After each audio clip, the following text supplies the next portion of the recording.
So for someone starting out, when it comes to whatever their dream is in business or whatever, I think that a lot of time we still have to have some level of practicality, right? Because we don't have the resources or whatnot.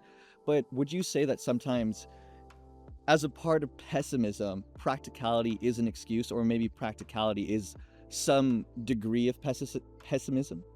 Does that make sense? Yeah. I think so. I think people use practicality a lot as an excuse, as a reason why they can't do a thing. They're trying to use their logical, rational brain to find all the reasons why, and they're like, practically speaking, this I can't do this, and they use that as the justification to not even try.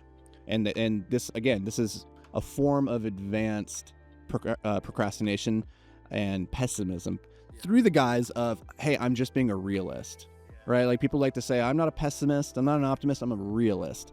And the thing is, like, I hate that concept because what is reality? Define reality. Okay, you defined your reality. Is that the same as my reality? And the truth is, everybody has a unique perspective of the universe that's occurring within like the 5 inches between their ears. Your perspective of the universe is occurring inside your brain right now. Nobody else has that perspective of reality. It's unique to you. And so you are, in a very real way, a master of your universe of one. So as soon as you realize that there is no objective reality, right? It's just an amalgamation of billions of different perspectives based on our individual consciousness. Okay, cool. So there is no objective reality, which simply means that your belief that reality is such a way is nothing more than a reflection of your belief. You change your belief, you change the reality. If you looked at it and you said, this isn't impractical, this is practical, I can do this, right? You're going to attack the problem in a different way. And plenty of people use, oh, that's just physically not possible as an excuse. And as long as your reality is not violating a known law of physics as we currently understand it, and even that's limited, right? Like, as long as it's not violating that, you have to be able to say, well, somebody else did this, so it's possible for me to do it as well. You could look at Elon Musk and people say, oh, getting to Mars, that's an impossible goal. That doesn't, like, you can't do that. But he could look back and say, well, the Wells, what is it? The Orson, the Flying Brothers. Why am I blanking on their names? The boys that flew for, the Wright brothers. Yeah, I like, almost said Orson Scott Wells. Like, that's not the right guy. But you look at them and you're like, hey, they did something that everybody said was impossible, which was to fly. So really, what's the difference between them learning how to fly here against gravity on Earth versus learning to fly to Mars, right? It's just an extrapolation of the same problem. And I think the power comes from not saying, is this practical for you? Is this possible for you? It's just, is this possible? Is it true that this could be done? And if it is true that it could be done, then anything that you put up as an obstacle to say, like, this is why it can't work for you, will become your reality. Because opportunity, obstacle are two sides of the same coin. You look at the problem, you see opportunity. I look at it, I see obstacle. Both are right? It's just a reflection of our belief in the reality. And you could easily just flip the coin and say, oh, this isn't the obstacle, this is the opportunity. I was on a coaching call yesterday with the Apex Accelerator, and we got a guy in there. He's a very successful real estate investor. He's been doing it for 15, 20 years, right? And he's like, I want to step into this next deal. I have this opportunity to go for a deal that's about 10 times bigger than any deal we've ever done before, a really massive deal. And he's like, I have this limiting belief that maybe I can't do this, and like, what happens if it doesn't work out? And I looked at him and I said, do you realize that the obstacle might be, in fact, the opportunity? The fact that if you go after this, even if you fail, what do you learn about yourself in the process? Where do you learn about your inadequacies? What things you have to get better at in the future so that you could, in the future, do that deal? So maybe failure isn't actually the bad thing. Maybe the failure is the goal.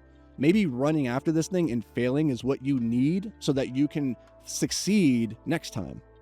But you wouldn't be able to have that mindset if you just looked at, hey, this is impractical. Right now, I can't get that deal done. Well, we need to make problems. I hate it when entrepreneurs spin their wheels just trying to solve hypothetical problems. So this is exactly what he was doing, is like, okay, so if I get this deal under contract, I don't know if I can close it. I don't know if this, that, and the other thing. And I go, right now you're trying to solve hypothetical problems because you don't have the deal under contract. We don't waste time solving hypothetical problems or making artificial obstacles. We don't spend time putting obstacles in our way that don't actually exist. We go make problems. We go get the deal under contract, and then we go, oh, I don't know how to close this. Cool, we have a problem that we need to solve now. But we don't spend time just artificially creating barriers for ourselves. And I think a lot of people do that with it's just not practical. That was amazing. That was really awesome. Okay. Um, then the next question I have for you, this I love it when you bring up things about biology and the psychology that we have 10,000 years ingrained. Yeah. And so you said now that the penalty for taking risks, for being positive, right? Being an optimist is now asymmetrically reversed. Back then it was death, but right now it's pretty much all you do is you just fall on your face and you have to get back up, Yep. right? But then I have to ask you, like, yes, that's true, but I think it's very hard for people to internalize. So, are there like any types of experiences you would recommend to a person trying to realize that maybe like, hey, all that's gonna happen is I'm just gonna fall on my face and I'm gonna have to get back up? Are there any types of experiences that you would recommend they go through so they really realize that, like they really internalize that? Yeah, I think the easiest way through this is to identify in your own biology, because everybody's a little bit different. Identify where you have resistance. When, for instance, oh, I want to go talk to that girl, I have this resistance. There is the opportunity to grow. There's the opportunity. As soon as you feel that resistance, you go, why do I feel this? Is this true? And you feel the resistance because what if she rejects me? I'll look stupid. That's the downside. It's literally the only downside. It's not that she's going to call the cops, are going to come arrest you, and you're going to spend the rest of your life in prison, right? Nobody thinks that's what's going to happen if they go talk to the girl. They think what's going to happen is she's going to reject you.